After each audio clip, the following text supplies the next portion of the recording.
Hello out there, and welcome to English Teacher Plays. Today we are looking at Machinations, Fog of War by Chris Conley.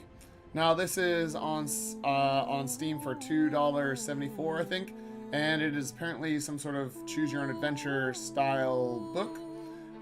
There's no music, but I will add some. So the music that you're hearing right now is mine. Well, not mine, but, you know, I've added it. And I'm gonna go ahead and I'm gonna read some of this stuff. I'm gonna do voices if necessary, and it's gonna be a good time. I'm not exactly convinced that these sorts of things should be on Steam, I guess. I don't know. I do like choose your own adventure books. I really like them. But yeah. Anyways, and if you'll notice up here in the wherever it is, there I think. In the upper left, I've added an eyeball cam because, I don't know, I was bored and I knew that this was not going to be the most intense game that we've ever played. So I thought I'd add a little bit of something extra. Feel free to tell me that it looks dumb. You duck into an outbuilding on the edge of the fields. You wait a moment, making sure your pursuers aren't searching for you here. You take the golden chain you obtained from the owner of this estate and wind it tightly around your fingers. Then you direct your full concentration toward your master. An image of a man appears suspended within the loop of chain, hazy and indistinct, but his identity is unmistakable. He is Diwar, the merchant king of Entissa, and he looks a bit surprised to see you. Entissa is a city-state built on trade and profits. So, okay, this is funny because it sort of feels like, you know, he's from Entissa, and then like this little helpful tip pops up on my like amulet, you know. And it has this. It grew from humble origins as a fishing village in centuries past. It is relatively young, at least compared to the great old cities of the north. But in that brief period, it has come to dominate the most profitable shipping lanes of the Great Basin. Oh, we're world building. We are world building. Yar leads from his palace overlooking the city, the head of one of the oldest mercantile families of Entissa. As he has fretted to you many times, he feels hemmed in from all sides. Cultists undermine the city's social cohesion. Much of the city's mercantile activity is falling under the sway of the Artisans Guild. Beyond the merchant's king's reach, there is regular feuding among the nobility, as well as the rivalry and jockeying for position among the hodgepodge of forces that make up Entissa's military. I like the quotes there. Well done. And then there is the problem of the East. The Duwanate of the Mervi is on the move. Okay, yeah, those are words. It seems every week brings new reports of cities razed and conquered. Those who do not capitulate or join into alliance with Diwan Karasi are set ablaze by his navy. That's awesome. So his navy is just like setting people afire. I love it. I love that. And these conflicts are growing ever closer to Entissa, advancing along the shores of the Great Basin.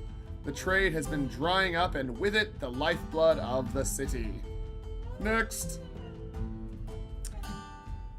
Excuse me, the Merchant King says to someone you can't quite see. He moves out into what appears to be a stone hallway.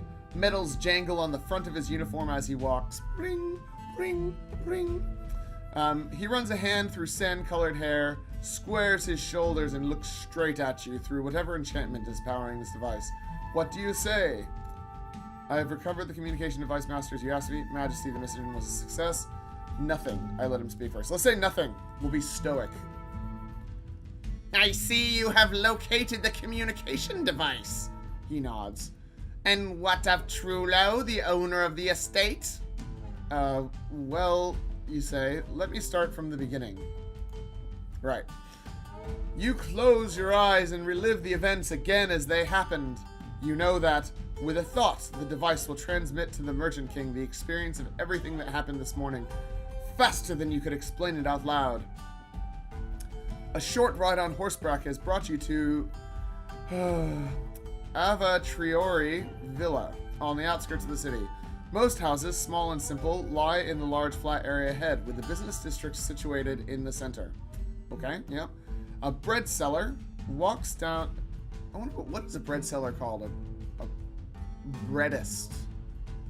I think they're... no, I guess they're not a baker because a baker makes it. This person's just selling it. What if he's friends with the baker? No, I think breadist would have been better there. His cries of fresh bread ringing off the walls, but the streets are otherwise nearly empty at this twilight hour. So who is he selling his bread to?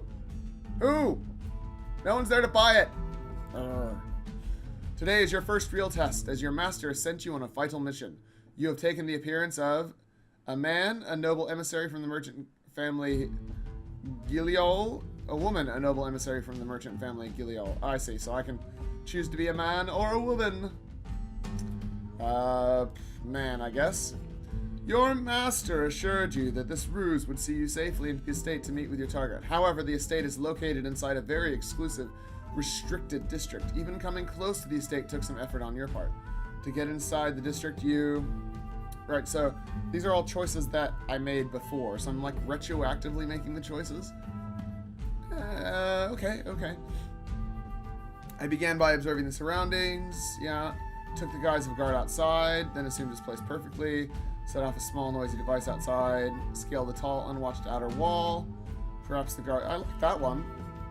Simply talked my way past the guard to the gate. Oh, I can be very convincing. Climbed onto a full wagon. Ooh, I like scaled a tall, unwatched outer wall. Is that your usual approach? The Merchant King asks, breaking your concentration. Exploiting your unusual strength and endurance? If that is your will, I will do it, master. Yes, I can be like a subservient little toady. No, that's not what I meant. His brow furrows, but he waves his hand impatiently. Continue then. Just being completely obtuse. I love it. I love messing with these sorts of people. They're, yeah, annoying. You remember the Merchant King's instruction given to you late last night. Trullo, the estate owner, is of questionable allegiance. I almost thought that intelligence. Thought that said intelligence. That would have been funnier. You are to learn where Trullo's loyalties lie and report back. The Merchant King also suspects that Trullo has been in contact with his enemies. A rival city-state, an impertinent noble, perhaps even the Mervy, through means of some magical or technological device. What could that possibly be? Okay. Yeah, next. How do you feel about the mission? Excited, I can't wait. Confident, I'm ready. Today, I prove my worth. Anxious, unsure. Yeah, this character absolutely has no opinion about the mission. He's just doing it. Resolute, you make your way through the town. Climbing the gentle slope of the main street, you turn onto a path leading up the hillside. Rows of crops stretch away on either side. At last, you reach the gate marking the entrance to the estate. The doors are carved from great slabs of wood, barred and locked. Twisted shrubs line the road. Two armed guards eye you suspiciously, waiting for the gate master to finish speaking with the driver of a supply wagon ahead of you. The gates open to let the wagon in. The gatekeeper gives you a single glance and waves you in as well. The estate house dominates the view within the walls, perched on the side of a steep hill. It looms over the many rows of crops planted along the hillside. You are met by a servant inside the gates who welcomes you into the Mirlet estate and introduces himself as Arturo. Arturo. He delivers your horse to a stable hand and accompanies you up the path into the house. Right. Arturo leads you upstairs to an inside balcony. It offers a view of the entire house overlooking the plaza in its center. He motions to one of the chair's positions near the banister. Master is in the study now. He says he should be out shortly. Please sit. The servant glances at the hallway past you a bit too anxiously. He shouldn't be a minute. Would you like any refreshments? You've encountered this situation before, of course. You aren't able to consume food or drink directly. What? Wait, what? Why? This is a weird thing to be dropping in the 11th hour here. You can incorporate such materials slowly, working into the enchantments and dampening fields that make up your disguise, giving the appearance that you are truly eating. Later, you can dispose of it somewhere private. But such a display requires a great deal of concentration. Perhaps it would be best to decline. You have nearly reached your target after all. I ignore him and wait for Trullo. Just then, the owner steps out into the hallway. Trullo is a fat, black-haired man, clean-shaven with a wide, doughy head and belly. A bit taller than you are in your current form. He takes you in through squinted eyes and with a hint of a sneer. Signor Trullo, the servant says. Signor Trullo, the servant says. May I introduce Signor Struzzo, the House of Giliol? I hope Arturo didn't bore you too much, Trullo says. What happened next is a blur. You can't remember much except that your conversation with Trullo went south. Perhaps it was because I got tripped over financial matters. I was oblivious to Trullo's glowing... oblivious is usually good. I was a bit too familiar in speaking with Trullo. Trullo had a detector of magical entities. I was too aggressive and forward in my movements. With the stage elegant... I was oblivious. Yep, I was oblivious. You weren't able to calm him, and you knew he was about to call for guards. In the ensuing scuffle, part of the banister gave way, sending both you and Trullo tumbling through the air. You fell for one brief, terrifying moment, then hit the ground with a jolt. You remember seeing Trullo caught in the jumble of limbs, looking around in a daze, and the whole world hazy and off-kilter. Then it all went dark. Something flickered in your memory. You remembered a time with your creator. The lone inventor, both of them actually, a couple, a small team of specialists, the Merchant King himself. I like the idea of a small team of specialists creating me. But one of them was always more involved day-to-day in your training. She was a middle-aged artist, a reserved bureaucrat, something like a hired contract, a charismatic merchant, a military veteran, a traveler from a distant land. Let's go with a reserved bureaucrat. Her name was...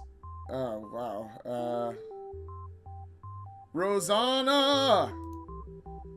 She was harsh and unforgiving, kind and easygoing, coolly analytical, very emotional. Let's go with coolly analytical. Everything was calculation to her. How did you get along with Rosanna? Most days I was left to fend for myself. I was kept under strict observation. I honestly enjoyed her. I didn't mind my creator's quirks. I lived for the few... I didn't understand. I just seemed to make her angry anytime we were together. I think she's just left me to fend, I think. No, she kept me under strict observation. You remember? Shouts and crashes, papers piled high. You remember your creator came into the lab in the middle of the day. She tried to work, but you could tell immediately something was bothering her. Yeah, she was tapping her foot. So annoying. I ignored her. Rosanna turned away and tried to concentrate on her writing for a few minutes, but she couldn't seem to keep her focus. Unless she stood and walked. I suppose it's time. We have to go on a journey now. You're going to meet someone important. I stayed silent. So you fell from the balcony and lost consciousness, the Merchant King says. Sounds skeptical? Yes. He shakes his head. Carry on, then. Right. Well, anyways, that's 13 minutes of the Machinations Fog of War. It is just a straight choose-your-own-adventure book. It doesn't have pictures. I feel like... I don't know. There's obviously a lot of stuff going on in the background here with the choices and things, and I haven't actually seen any of those choices come out yet, but presumably this game is much bigger than what I've seen so far, and the choices will probably come to fruition later on. I think that, you know, given the facility of Steam or, you know, just the idea of it being a game, I would quite like some... I don't know, even some vague illustrations maybe, or a sound effects. I don't know, something. But I am enjoying it. The writing is good. I haven't noticed any like terrible writing mistakes. So good on you, Chris Conley. I like it. People like pictures, is what I would say. People like pictures. Get yourself an artist. Get some pictures. Anyways, thanks for watching. That was Machinations Fog of War. And I'm Mr. Jacobs, as always, and I'll see you next time. Class dismissed.